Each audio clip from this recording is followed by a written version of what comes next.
been labeled the silent killer, and for good reason. With few or no symptoms, prostate cancer will take your life, and you won't see it coming. Well, I mean, there are some symptoms. I mean, you know, getting up frequently at night to go to the bathroom. When you are going to the bathroom, you know, it's kind of weak. It's taking you a long time. You can't get going. Those are the two main ones I can think of. But the other one is you really have to be proactive and get checked. If you don't do that, you could go quite some time and not figure it out. I mean, you have to know the symptoms. It's like any other thing. If you get a pain in your chest, you know that you might have a heart attack. Well, if you're getting up all the time at night to go to the bathroom, maybe you ought to get your PSA checked to figure out what's going on. The prostate is a walnut-sized gland below the bladder and is part of the male reproductive system. The prostate gland surrounds the urethra, a tube that carries urine and semen out of the body. Men have a prostate gland because it creates most of the fluid in semen. This fluid nourishes and protects sperm. For any man, getting news of prostate cancer is devastating, but not getting checked or catching it in time will absolutely take your life. I was working not terribly far from here in the Central West End. We were doing a story regarding school. We were out on location. I was editing the story. I was busy. My cell phone rang. I looked down, and you know, it's television news.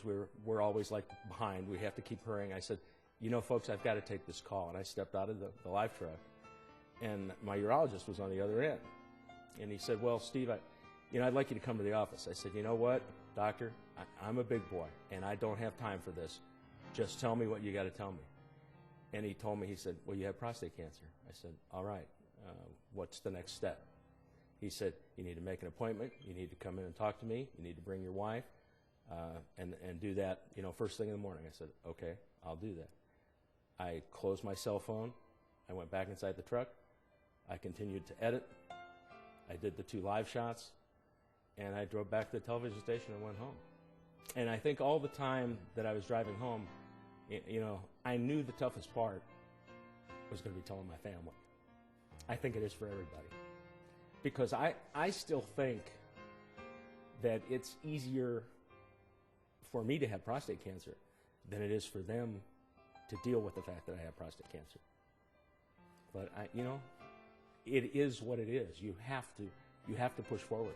Prostate cancer affects not only the man, it attacks the family physically, emotionally, financially, and psychologically.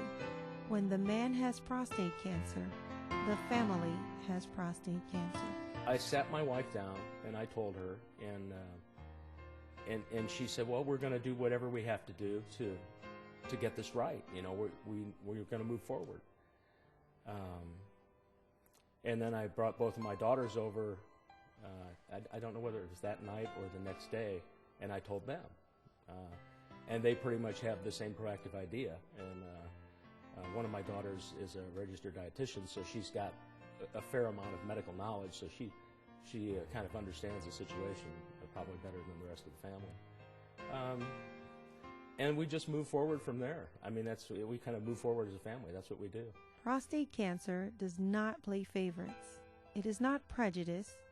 It attacks all colors and races, rich and poor, weak and strong, old and young.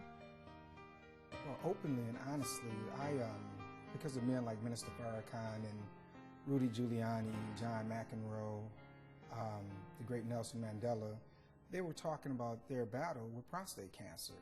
At the time I was diagnosed, I was 36 years old at the time. So hearing that story, their stories, I decided when I go back to the doctor, I would ask for a PSA test because I've been pretty proactive when it comes to my health.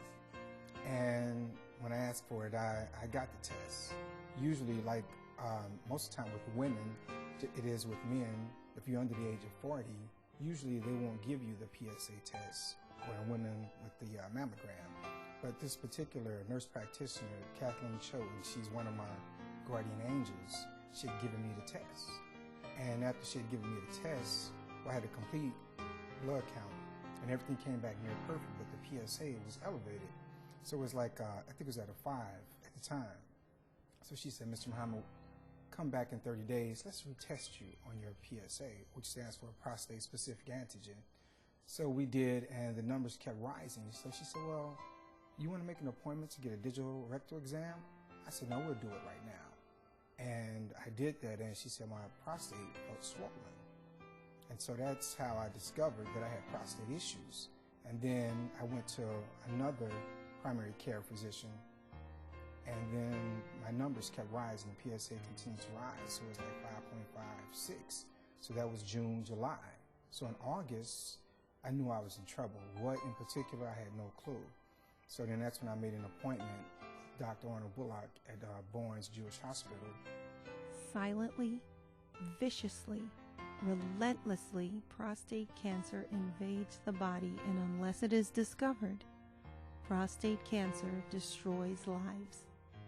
Because I had not a symptom. I'm walking around with a stage 3 prostate cancer.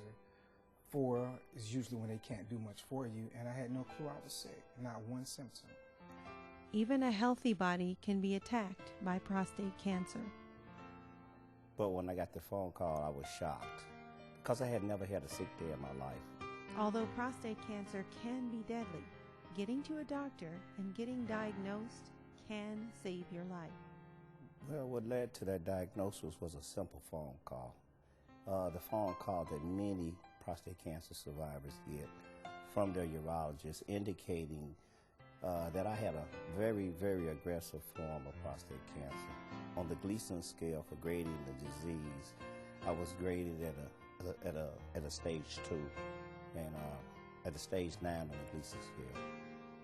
The Gleason scale provides an effective measurement that helps your doctor determine the severity of the prostate cancer. Well, the stages go from 1 through 4, and usually the higher the stage, the more severe the cancer is. And 4 is usually when there's not much that they can do for you anymore. And I was at a stage 3. So when I found out, I was numb. I felt real bad. I really didn't understand because I'm a vegetarian. I don't smoke. I don't drink. There's no one in my family that I know of who has the disease or had to battle the disease. So it was a very difficult time in my life, finding that out. Some good news is that every year, fewer men die from prostate cancer because of early detection and support. What I would like to say to them is that early detection is the best protection.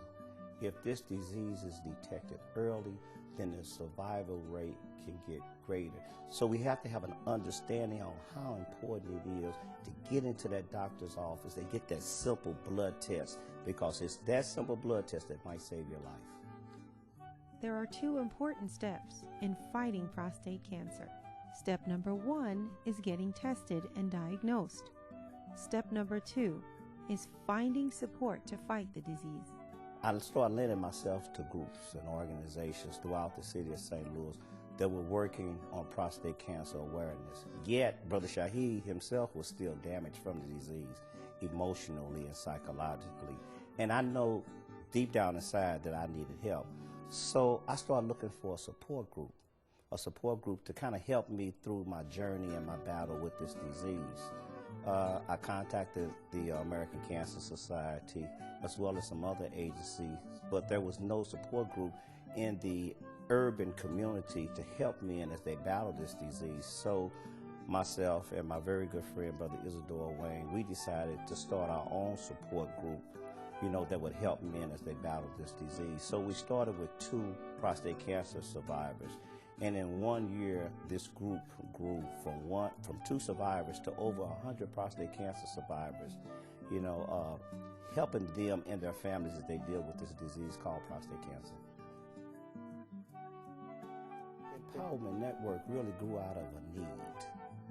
And oftentimes in our community, we have to become the service that we need, because oftentimes that service is not in our community.